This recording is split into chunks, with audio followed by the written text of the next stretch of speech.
Hey guys, it is Tuesday, and I do have a morning editorial for you. This one involves another police officer coming out of Detroit, and it involves the protests. And this is one where an officer finally got charged from the protests. What are you talking about? Let's find out. Thank you, CNN.com. A Detroit police officer was charged with 3 counts of felonious assault on Monday in connection with the shooting of 3 photojournalists with rubber pellets during a protest in May.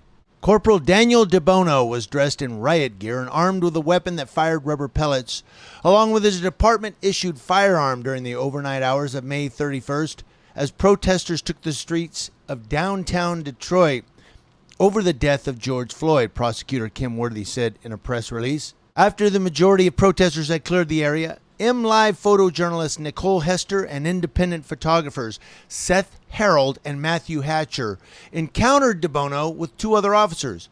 The 3 photographers, all wearing press credentials, identified themselves as members of the press and with their hands up asked to cross the street, the release said. As the 3 began crossing the street, DeBono allegedly fired his weapon at them, striking all 3 with rubber pellets. According to the release, all 3 photographers were injured by the pellets. Hester sustained the most injuries to her face, neck, arms, and legs, according to the press release. Harold's wrist was injured, and Hatcher was bruised on the face and ribs. Worthy said the 3 photographers were leaving the protest area and that there were almost no one else on the street when they were hit by the rubber pellets.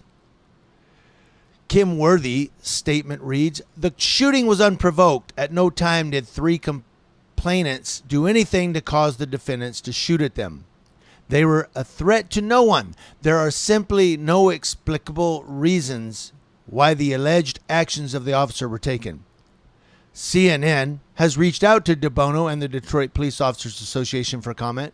A time and date for DeBono's arraignment has yet to be confirmed, Worthy's statement said. Detroit Police Chief James Craig responded to the charges on Monday, saying, "Our officers have responded very appropriately, so this should not reflect as an agency that this one incident defines how we manage our protests." DeBono has been suspended, according to Police Chief James Craig. Craig said as soon as he became aware of the incident, he had a conversation with the photojournalist's news outlet employer and opened an investigation. Each of DeBono's charges of felonious assault carries a maximum penalty of 4 years in prison, the release says. Police officers in other cities are facing charges and incidents regarding use of force during protests. In Philadelphia, a high-ranking police inspector is facing multiple charges after he was seen on cell phone video appearing to strike a Temple University student in the back of the head with a metal baton. In New York, a police officer seen on camera shoving a woman to the pavement was charged with assault on June 9th. He is the first NYPD officer to face criminal charges from the protests in response to Floyd's death in Minneapolis. And so now we're starting to see the fallout from the protests where law enforcement officers who thought they could just do anything they wanted during the protest, hey, they're attacking us, they're Antifa, they're now charging these police officers based on videos, based on complaints. So I don't know. We'll see if anything is done. We'll see if any justice is served, or if they're just doing a dog and pony show here to say to the protesters and the complainants, hey, look, see, we're doing something.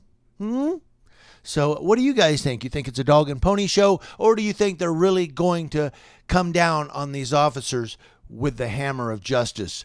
Let me know what you think. I mean, for most law enforcement officers, the long arm of the law doesn't reach out and grab them. It puts its arm around their shoulder. The thin blue line. I lost my train of thought. Thank you guys, Community Leo Watch, watching Leos. That's law enforcement officers from coast to coast here on this Tuesday.